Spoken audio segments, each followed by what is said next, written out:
A preliminary design for the restoration of the Recreation Bay area was brought to the community on Wednesday. We spoke to the manager of the project and someone you all know from the Environment Office to talk about it. We had an open house last night and we presented the project. So there's basically three main components. So we're looking at improving the flow through the bay. We're going to do that by removing some aquatic plants throughout the bay and also dredging a bit of sediment in certain areas so that the flow is moving through there in a better way. We also want to enhance the shoreline. So we have a number of proposals on ways to enhance the shoreline, whether it be by actually cutting out a bit of the area and creating some additional wetland habitat, creating some nicer access areas for people to get to the water, some small fish spawning areas.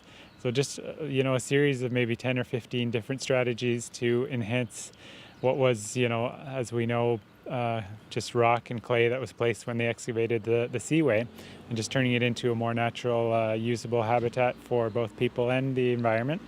And then we also have a couple of wetland enhancement proposals for the Turtle Bay wetland and across the water from there near the natural island portion. So those are the three major components of the project that we're looking to advance. Well, it's been a long time coming. It's been many years of work and research in the Bay to try to figure out how to solve the problems that are happening there that were caused by the construction of the St. Lawrence Seaway.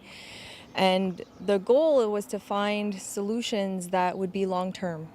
We can't just go in there with an excavator and dig up the sediment and expect that this solution is good for the environment and is good for a long-term solution that will last. And obviously we want something that is going to last throughout the years, that will cause minimal damage to the environment, and will also have that balance because people want to have access and enjoy the area, and more people are using this area, and that's really important. And to bring people back to the river, to reconnect with the river and have the spaces needed to do that is really great. We're really excited about this project. It's a bit up in the air at the moment because we don't necessarily have the funding in place to complete the entire project.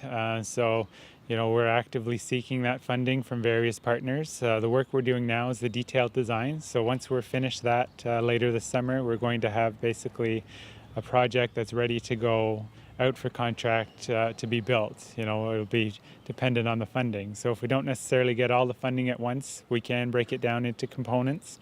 The first component we'd be most interested in doing is the aquatic plant harvesting.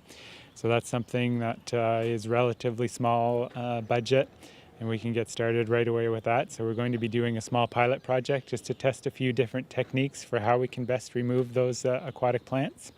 And starting next year, hopefully, we can move forward with a more ambitious removal program. It's an unusual year and everything changes from year to year, but just speaking with the community members that were present at the open house last night, and a lot of them were paddlers, people who use onage, and they were telling us about the conditions that were there in the 70s when onage was first put in, and how that's changed throughout the years, and how they've had to pull back on all their regattas and cancel regattas and whatnot. So this year, they're having an event this weekend, so for them, the conditions are excellent.